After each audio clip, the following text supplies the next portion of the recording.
Okay, we are working on a 2011 Sportsman 850 XP EPS.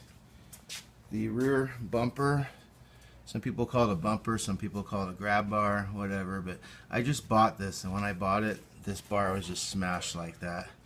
And I figure if something's going to be smashed on this ATV, it's going to be because I did it. That's just an eyesore for me. So I went on eBay, I bought a used one right here. You can see it's nice and straight.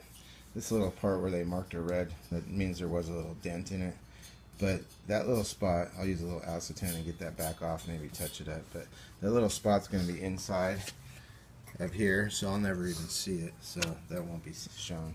But anyway, this is my new part. When it's installed, it faces up and down like this. So on the new part, you'll see there's a hole here and a hole here on both sides. There's two mounting holes here and here, and then on the bottom there's a mounting hole on each side. So I'm going to point out where all these mounting holes are and how easy it is to take this off. So what you want to do is you want to open up your glove box. Inside the glove box here, you'll see there's a bolt here and a bolt here that I've already removed. You see there's a piece here.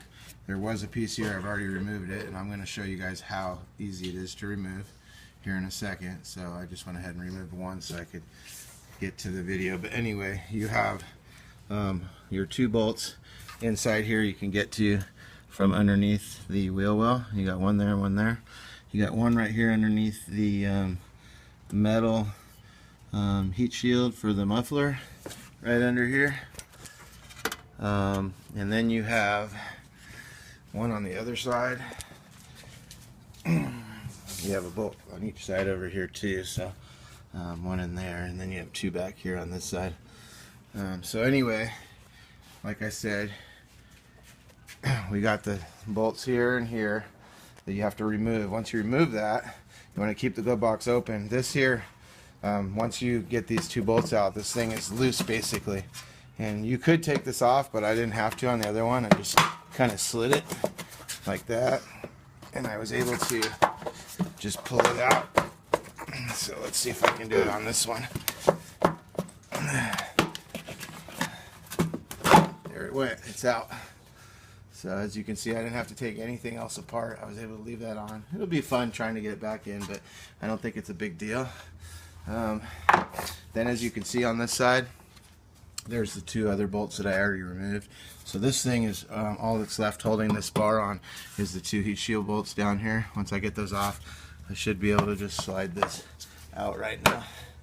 Let's see. Oh, you know what? There is two bolts on the top. I missed those.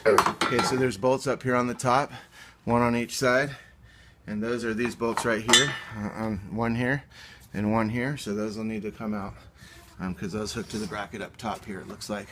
So you have 1, 2, 3, 4, 5, 6, 7, 8, 9, 10. You have 12 bolts total that you got to take out. And you could take this off if you wanted to, not fight with it so much. I'm guessing it would give you a little bit of room, but as you can see, I was able to slide it out without any big deal. So all I got left, like I said, those two bolts and the two heat shield bolts, and this thing is just going to slide out from the bottom, and the new one's just going to slide in. So anyway, I'll get those two bolts out, or those 4 last bolts, and then I'll be back.